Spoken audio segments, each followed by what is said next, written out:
Écoutez, ça fait partie du registre d'expression des agriculteurs lorsqu'ils sont mécontents.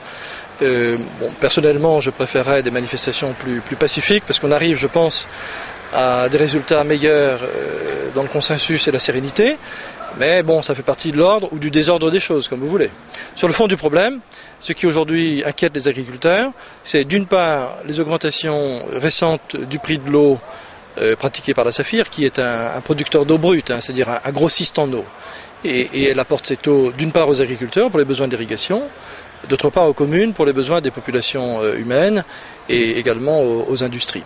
Et derrière, je dirais, cette augmentation des tarifs de l'eau qui se justifie par un déficit financier de la Saphir à fin 2009, il y a en réalité un problème beaucoup plus profond et aigu qui est posé, qui est celui de la politique de l'eau à La Réunion et dans le sud de l'île. Depuis quelques années, les communes ont, de façon extrêmement significative, extrêmement forte, réduit leurs achats d'eau brute à la Saphir.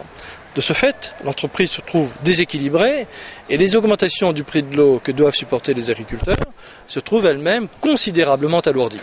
Donc aujourd'hui, il est absolument nécessaire que la Saphir qui avance sur deux jambes, la jambe de l'eau à destination agricole et la jambe de l'eau à destination urbaine, que la Saphir retrouve son équilibre en dialoguant avec l'ensemble des partenaires, nos actionnaires d'abord, le Conseil général en particulier, mais aussi et surtout les communes, pour que celles-ci comprennent qu'elles sont en train de menacer dans son existence un outil auquel les agriculteurs tiennent énormément. Et je vois dans les débordements de ce matin une manifestation un peu excessive de cet amour vache, si je peux dire, que nous portent les agriculteurs. Alors les agriculteurs ont demandé deux choses. Sur le fond, qu'on gèle les tarifs de l'eau et qu'on les ramène au prix de 2009. C'est une décision qui est de la compétence du conseil d'administration, donc celui-ci sera saisi de cette demande. Et pour le reste, il y a des modalités techniques de règlement. La Saphir avait souhaité, pour améliorer sa trésorerie, qui en a bien besoin, émettre des factures trimestrielles. Nos agriculteurs tiennent à des factures semestrielles. Je pense que ce dernier point peut être traité sans aucune difficulté et j'ai d'ores et déjà fait part aux agriculteurs de mon accord pour revenir à l'échéancier habituel. Dans les jours à venir, c'est-à-dire très prochainement, je vais prendre la tâche du Conseil général d'abord qui suit cette question avec beaucoup d'attention et de sérieux et qui tient énormément à ce que l'outil Saphir soit consolidé dans son existence, y compris au plan financier.